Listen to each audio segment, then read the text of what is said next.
Steve Ostrowski, a good friend and super high-tech expert, kind of beloved in the industry. He's been doing it for a while. Let me just introduce you to Steve. Steve Ostrowski is the Buildings and Reality Capture Sales Manager. He has over a decade of experience developing and implementing construction technology into general and subcontractor firms. He transitioned to sales after previously serving as a buildings products manager for layout, laser scanning, and mixed reality solutions. He focuses on integrating technology into construction workflows to ensure customer success. His work involves ensuring precise placement of structural and MEP components in new construction using scan to model workflows to fabricate for all renovation, retrofit projects, and providing QA/QC through augmented reality technologies. So, Steve, are you on the line? I am. You should hear me, and I should edit my AI summarization and maybe shorten it up a bit. Is what I'm. Don't always trust it. Is kind of No, what I I think could when I have hear gone that. on and on.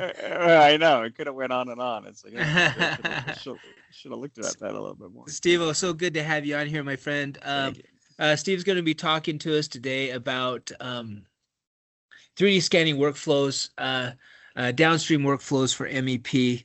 And Steve, you have about 30 to 35 minutes or so. So it's all yours, my friend. Sweet. I'm going to share my screen. Make sure this is together. Slides, and then I'm actually, let me know once you can see my screen. Is it sharing? Yeah, we can see you. Perfect. I will do a couple slides and actually go into a kind of a live demo for most of these programs. Let me switch this. Yep, that looks good.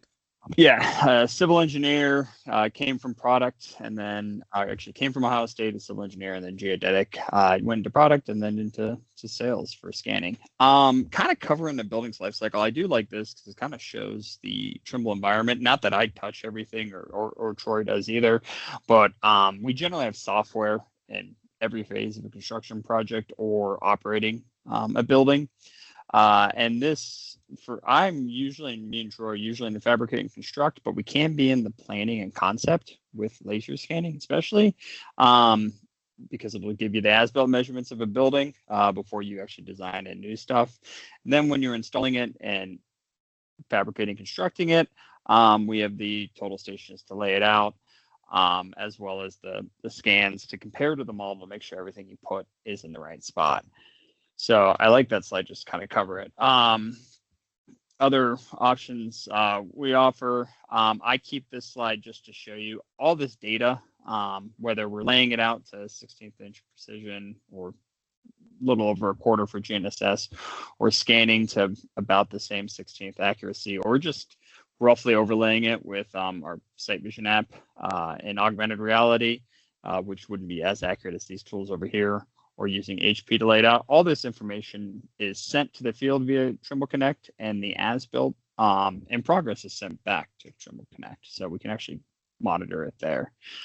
I like this from a demo we did of all three tools as far as layout on the left here, scanning in the middle, and Sight Vision. We can quickly communicate all those field tools on Connect, and I like it just to give someone access to the information we're doing in the field, even if they don't have Revit or they don't really have any knowledge about what's going on. I can see what anchor bolts have been laid out in the left here, as well as which ones have been laid outside of tolerance. Scan data showing me high and lows of different concrete portions of a pad, and then even Sight Vision for quick, and I'd say pretty lightweight, SLAM-like collection of scan data as well too. So we have different tools with different accuracies, but can all kind of, if we figure out what the right one is or what your accuracy needs are, we can figure out what the right tool is for you. So this is all ran through FieldLink. That's our buildings field software. I start that out mostly because for scanning, and I will preach this, even if you have nothing, or if you just have a PDF, starting with some type of model will make your life a little bit easier. And even if you don't have a model, starting with a 0, 0 point can allow you to collect scans, set an azimuth or a direction or a plan north, set a floor height, and then scan an environment, and then share that back to Revit, Navisworks, AutoCAD, SolidWorks, SketchUp, Tekla, whatever program you're going into. If we can help you set or georeference those scans to a location, we then collect a bunch of scans and register them together and export them out. Ideally, I would send you just from the tablet to those. We do have desktop softwares to clean it up and do some more analysis, but a lot of times for building contractors, we can get away with just exporting those smaller files. Make sure. And please unmute if you have any questions. I have no issues answering that as we go through.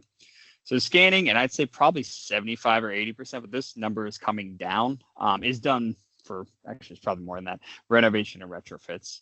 It's to replace field measurements like you see in these two images here, as far as going out, taking an image, taking some tape measure lines, just to as-built what's there. And it's going to collect 3D laser scanners like you see in these images. So we can pull measurements. We have all the as-built measurements we need. If we've got a measurement, we can always go back to the data and just pull another measurement. That's the big advantage. Reducing the number of trips to site and for getting a measurement. And those measurements, you don't need really detailed field notes like feature codes or however you were determining, was I measuring to the end of the bend or to the actual bend on the length of that. It can be confusing. So scanning can help with having so many measurements. You really don't need as many good notes when you do take them. So that allows us to then export the scan data. These are a couple GIFs. The top one's just showing you exporting to AutoCAD of probably like a refinery. I have all the scan data there. I can turn it off and then see the pipe model that's being designed to fit in there, so that we can fabricate that pipe and not have to do as much work on site. This will definitely speed up your time in the field because most of it should be done, and reduce the cost. You don't have to bring the material out to site. You're a lot more efficient working inside a fabrication shop than you are working on site. And so you can capture that. The bottom image is actually just and it's a little confusing, but it's actually duct running through steel in through existing joists in a warehouse. If I can scan it, I can see where that steel is and then route my duct so that it misses where the steel is. So that's a very common workflow for us. Kind of similar examples, but one in a mechanical room, actually at Westminster on the top, our building I used to work at. I'm now outside of there in Ohio, but routing in some new pipe, making sure it doesn't hit existing pipe as we route it through. And then I can even place my hangers to metal rather than drilling into the concrete above and make sure it's good. And the bottom showing you something similar for electrical placement to a box, making sure my conduit runs all will fit there, and I can bend them and have those pieces fit that very well. Another example is actually showing you at the top, and I'm really excited to stay on if you guys can too. You have to listen to me, which is unfortunate, but the Yeti team using scan data and SketchUp for fabrication is something I'm really excited for. SketchUp allows you to bring scan data directly from the X9, even UAV data, but if you're going to fabricate, you probably need the accuracy of an X9 or X7 into SketchUp and then quickly model. It is really easy to model in there. I've modeled my house. You guys will see in the demo. And I can send that to SolidWorks if I need to for bending and cutting. And then if I'm in the real structural, this is where the Tekla on the bottom really helps me out. So you can bring scan data in there directly. Nice thing with Tekla right now, it's our first program to stream scan data from the web or from Connect into Tekla, so I don't need to download it locally. Like Stephanie mentioned, we're talking gigabytes of data sometimes. We can clean that up. I'm going to give you some tips on how to make it more efficient when you're working with it, when you're exporting it from the tablet, but it's still fairly large. So if we can minimize that or reduce the number of downloads and uploads, can make you a little bit more efficient. And so we can do that by setting it to Connect and stream into Tekla right now, and hopefully some more programs in the future. Where we have seen, and this is what I love to see, this probably doesn't make too much sense, but the orange is scan data. We're looking at a top-down view of scan data to a DWG. And this is the scan to bin workflow, or it's actually checking what's being built at the time it's being built to make sure everything's in the right spot. So this sleeve looks good. This sleeve is actually out about 2 inches. That's where the crosshair is. They moved it down. Maybe that makes a difference. Maybe that needs to be within a wall. This is actually downtown Manhattan. They're building a retirement community. And so you need your sleeves to fall on walls, or else the square footage of a room can change, and how much you can probably rent it for will also change. We also do, we can also compare to 3D models, like this is downtown Boston at Haymarket Square, some scan data, kind of jumping through a GIF and comparing it to the model. So if I stop the GIF, you can actually see here, and we've improved this scale bar, but it's an older GIF that I like, where it's actually showing me scan data distance away from model components. So all my duct I can see is well within 3/8 of an inch. The mechanical piping here hasn't really been tied down, so I don't think that's too much of an issue, but it is starting to be about an inch off. But really what it's showing me is just some fire suppression. So I love my job. I get to show people how to take measurements. I get to learn from customers and what they're doing and their processes. What I have learned as far as a sales guy is, you know who is the problem before you get there on a construction site. If you're the steel guy, it's usually the concrete guy. If you're the concrete guy, it's usually planning, or they just don't know where the anchor bolts are supposed to go. If you're an MEP guy, a lot of times it's the fire suppression guys, because they get to go in first. And so if they're in the wrong spot and they pressurized it, if there's a duct that's supposed to go in that area, they're going to have to move that duct generally. So it's usually when you walk in and you talk about some of the problems, it's usually who's there before you is generally the problem. So we started to see this, and it's gone from when we first came out with this a couple of years ago, kind of rarely used, to now pretty common. And I expect to continue to see this to grow because it just enables fabrication. Like here, again, this is a GIF showing you fire suppression. Actually, at a project in Boston, a college in Boston, where they're going to install duct in this mechanical room. And they're supposed to leave route around. This is kind of a cross section. In the gray here is an existing beam with fire coating on it. They're supposed to leave an elevation, but they actually left in the same elevation they came in on. So they're going to hit this duct that's right there. So the duct's going to need to change.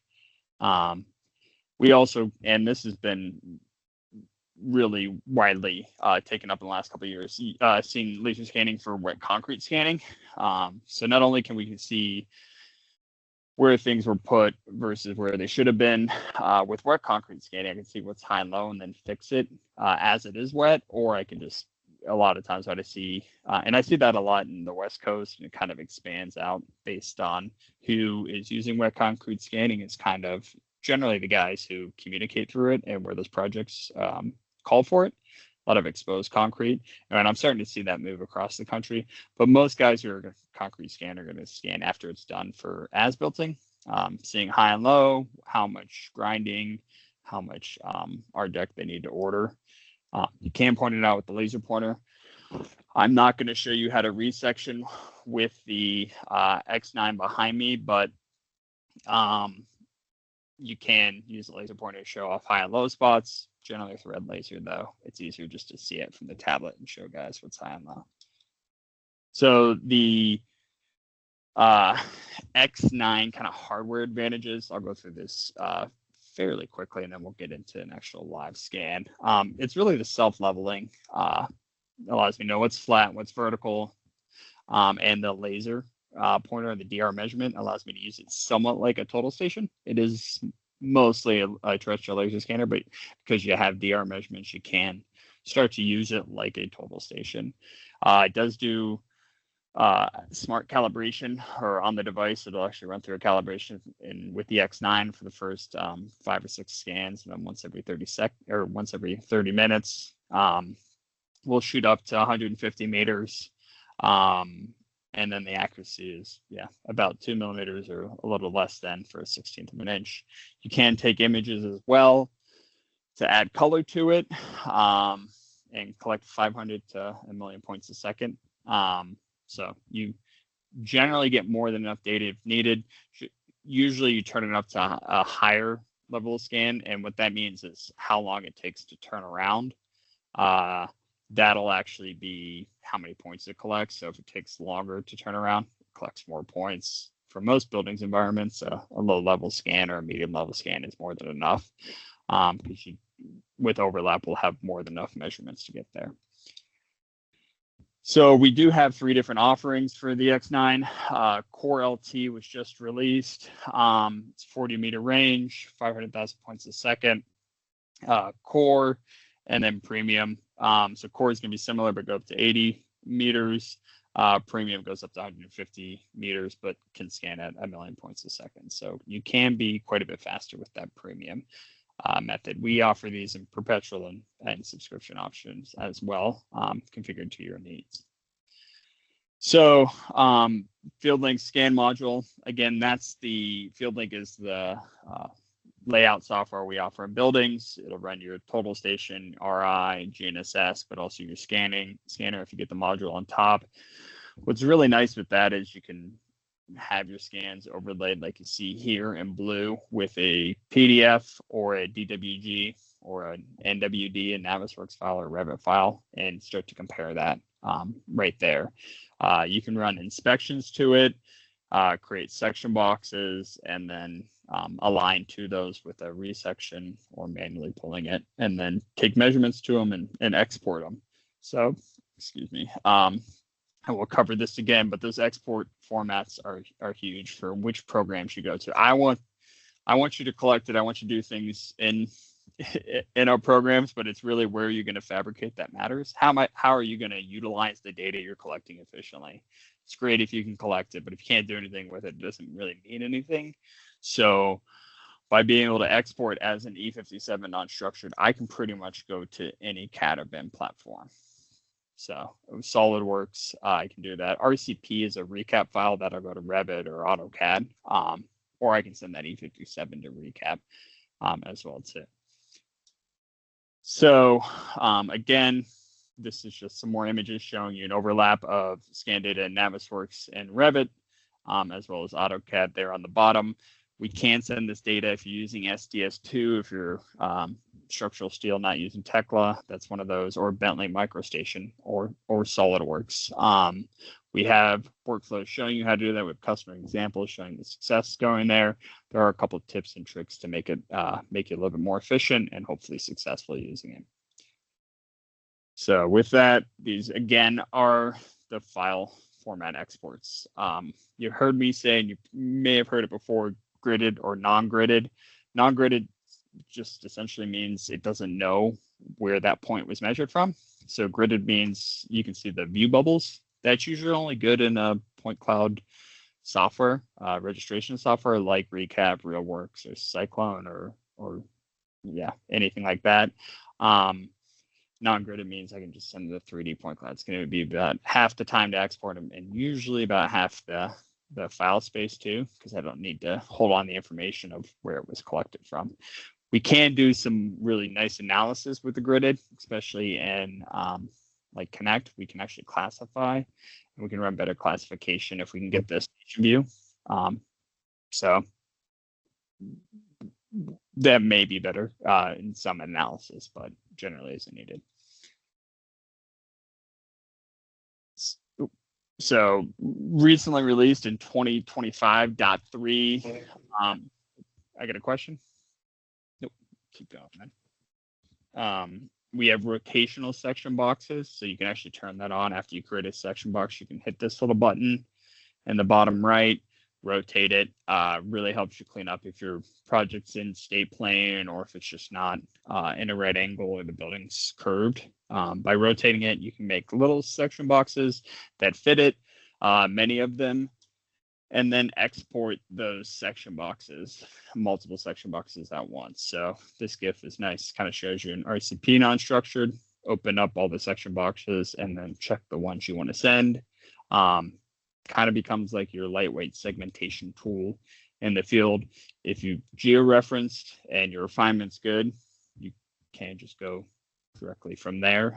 There's some other QA QC steps that might be necessary as well too, but in general, it's pretty good. So with that, I think that was my last slide.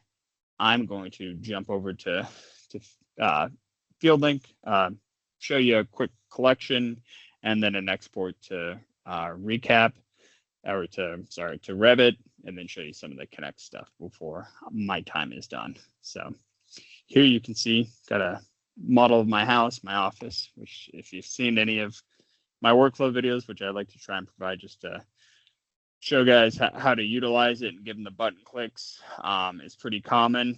Here you can see I've scanned my house plenty of times. We're on scan 103. I'm going to let it register back to that scan, but I actually created this model just in SketchUp pretty quickly. Yeah, I could probably take some more time modeling a little bit more, but I'll actually do that when I need to keep the accuracy, like if I redo my bathroom at some point. Going to the scan settings, I'll turn on just images. Usually it's always fast and automatic. It's good enough. And then I'm going to collect 27 million points. That's a point every 1/8 of an inch at 16 feet. Because I have multiple scans in here, I probably have much more density than just that. Scanner behind me will kick off. It'll try and tie back to scan number 103 or whatever one I tell it to, and then register together. The scanner, before it does scan, will self-level, which is why I did that 180 to 3 seconds. That's how we can do vertical analysis, slope analysis, flatness analysis to a very high degree of accuracy.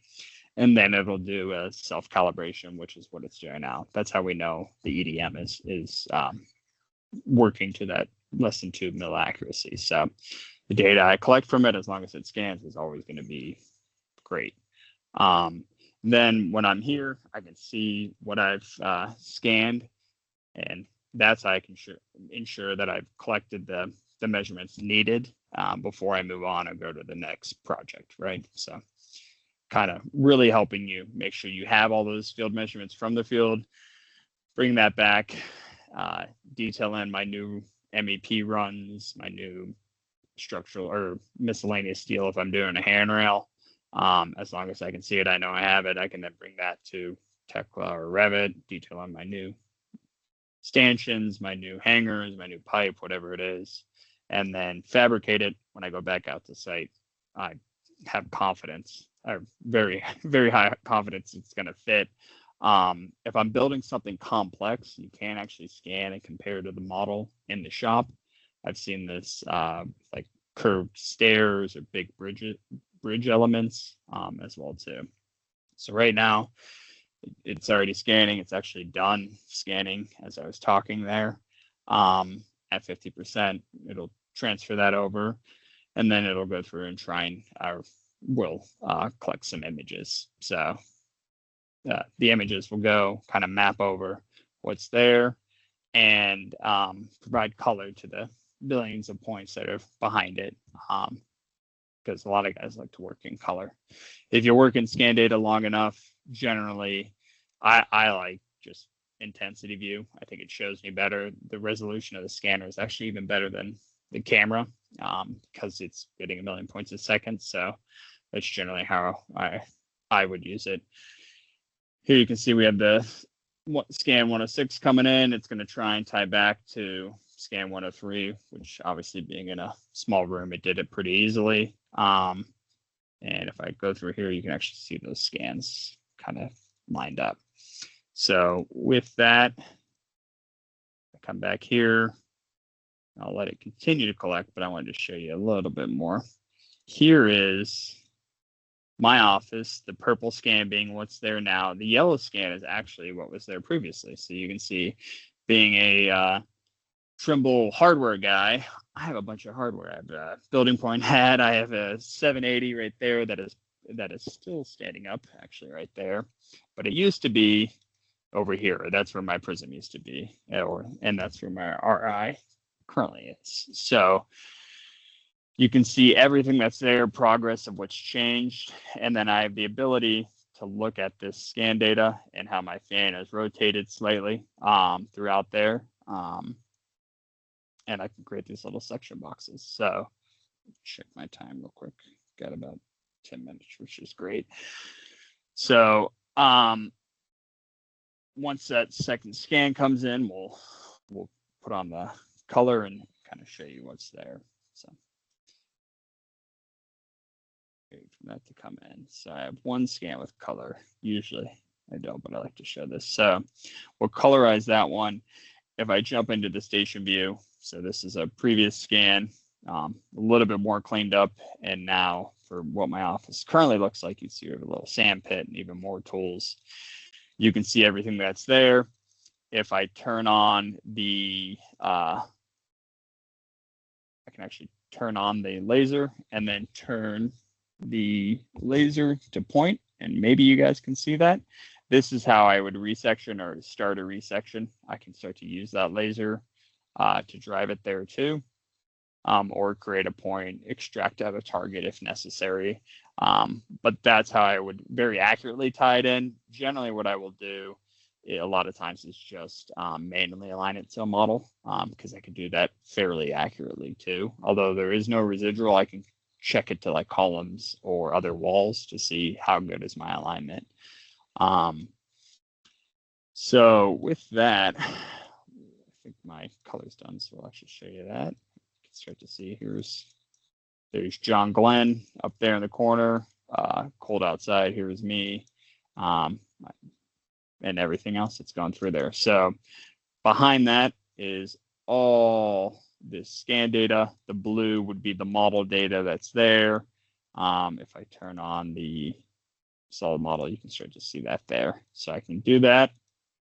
And I can even run an inspection to those. So we have two different tools there, inspection and then user-defined inspection. User-defined inspection is great for running like a floor analysis or a sloped wall analysis or slope analysis for a parking garage or an ADA ramp, or vertical analysis of an elevator shaft if I don't have one. The regular inspection is just going to compare that scan data to the model data that's there. So that is nice, and I can even export that. What's nice about exporting the inspection map is it's going to be just the preview scan. So what you're seeing on the tablet is actually about 10% of all the points that are actually collected. So here it's kind of showing me that my picture frames are an inch out, but I'm not showing all 27 million points, or actually closer to 60 million points. It's just 5 or so million points that's probably being displayed right here, and I can export that. So if I export that, it can go as an LAZ or an LAS or an E57. That can come into recap and then go to Revit, or I can just export out the RCP. So I'll do that here and then export this one. Oh, we'll do this. We'll call this wall, because I already did it. So I'm only going to export one, but I can send multiple section boxes out here. This is key. It's easy to collect data and scan data and align it to a model. Being able to detail with it in Revit or Tekla, there are some tips and tricks, meaning I probably don't want to send them everything. It can be heavy. It's a large lift. So if I can just send them a horizontal slice of the ceiling that I know they're going to route pipe through, my detailer is going to have an easier time. I'm going to have an easier time sharing it. So once I align all these things, I can send them multiple little section cuts. So when I come to Revit, like you see here, I have just my, I have a wall. I have 2 point clouds, one of my ceiling. Let me go through here. We'll go wireframe. Project. We'll go through here. One of the front wall, I can essentially have a little bit easier time of manipulating and working with this data because it's just a little bit lighter. I can turn things on and off. So we'll turn this one off or unload, remove it. So now I just have the second one. If I add in that point cloud I just created, I will come here and then attach it origin to origin because I aligned it to the model. Should come into the right spot. So now I have that full wall there. That then makes my life a little bit easier in sharing it with the detailer because it's there. It's smaller.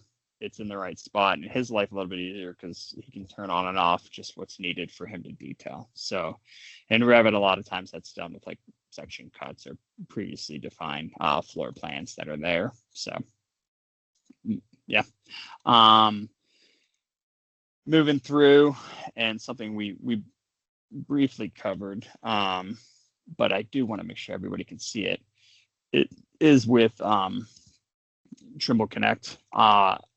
Obviously, you're still going to detail. This is great if you have Tekla because I can stream this. I can put point cloud data up here and stream it directly to Tekla to allow me to detail like this stair set and communicate, hey, I'm going to have some issues right here because this existing beam is here. And there's a rock wall back here. If I move this platform up, just so I don't have to grind it back, am I going to have clearance issues with the beam that's here, right? Or if I switch to another project data set, and hopefully this will load up for me. We'll come back to that one. Actually, for the concrete embeds, for a mechanical room, I can see, hey, they've already installed this mechanical pipe. They moved it over about 18 inches or 21 inches right there because there's an existing duct that they put in. That's going to give me issues when I go to install this pipe going down because they moved that one over. So hopefully they caught that before they installed it, but they probably didn't. And I know they didn't because they were cutting and welding this pipe on site when we were there. But they need to adjust the length of this so that they can hit this down and come in here. So with Connect, you export an E57 LAS or LAZ. You can try this out for free, actually, for 10 gigs and then upload it. But you can push it up here with the model data and communicate with others with a view or a BCF topic showing, hey, this is what the field actually is. This is our field measurements. This is what we designed it. We're going to have some issues when we go through there. So let me refresh this real quick and show you this one because I love this embed one. So I'll actually go to this one. This is even better. So here we have, this is a section box that's there. I'm going to delete it. Here is a bike ramp that's essentially going from the riverbank coming all the way up. The foundation here is where this steel is supposed to end, but the foundation for that isn't exactly correct, and they're off. And I can take this measurement here, almost 6 inches. So they're going to need to extend this piece of metal to hit this foundation. Or I could look over here and see, hey, compared to the model, this embed location, and I can make this pop a little bit better with intensity mode.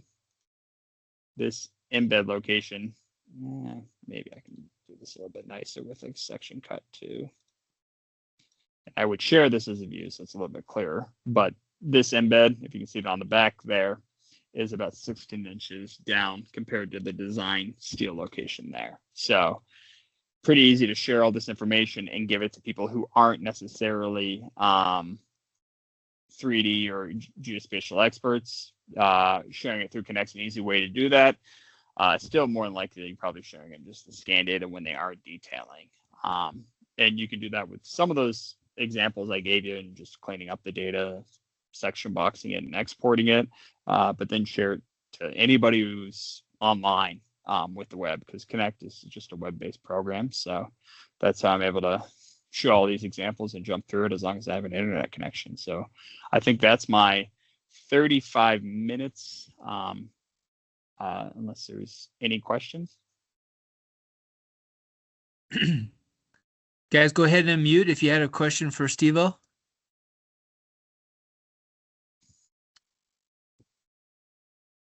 Hopefully everybody was able to get what Steve was trying to present there and some of his downstream. I really, what I really like seeing is what you did on the tablet and showing the different section views, the colorization, the export options, and then showing that in some of those downstream softwares like Revit and Tekla. That's really where we get the value out of point cloud data is downstream, and so that was really cool to be able to see that. And also the real live data collection. That's fantastic. So